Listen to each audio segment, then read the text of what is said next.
చూస్తే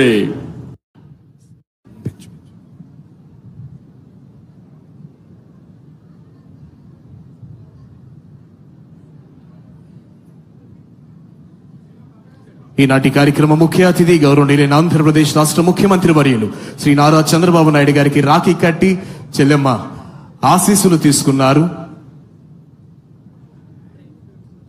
ఈవేళ అసలైన పండుగ వారి జీవితంలో పరిఢవిల్లింది. రైట్, సచివాలయాల్లో ఉంటే ప్రజల సమస్యలు తెలియదు, పెద్ద పెద్ద భవంతుల్లో ఉంటే ప్రజల బాధలు తెలియదు. ప్రజల గడప వద్దకు వెళ్లి ఆదివాసీ గ్రామాల్లోకి వెళ్లి వారి సమస్యలు అడిగి పరిష్కరించి ఆదివాసి అంటే పునాదివాసి అని నిరూపించినటువంటి ఈనాటి కార్యక్రమ ముఖ్య అతిథి గౌరవనీయులైన ఆంధ్రప్రదేశ్ రాష్ట్ర ముఖ్యమంత్రి వర్యులు శ్రీ నారా చంద్రబాబు నాయుడు గారిని వారి సందేశం అందజేయవలసిందిగా అభ్యర్థిస్తున్నాం.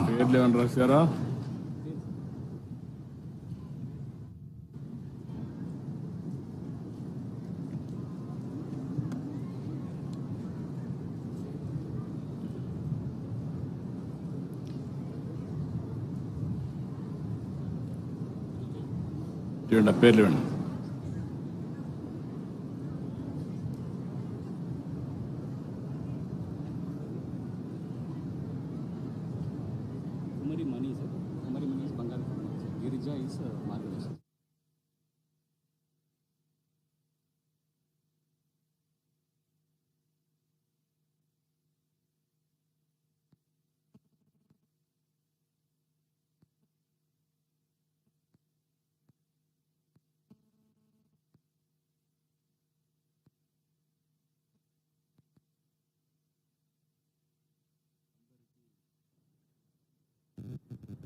నమస్కారాలు.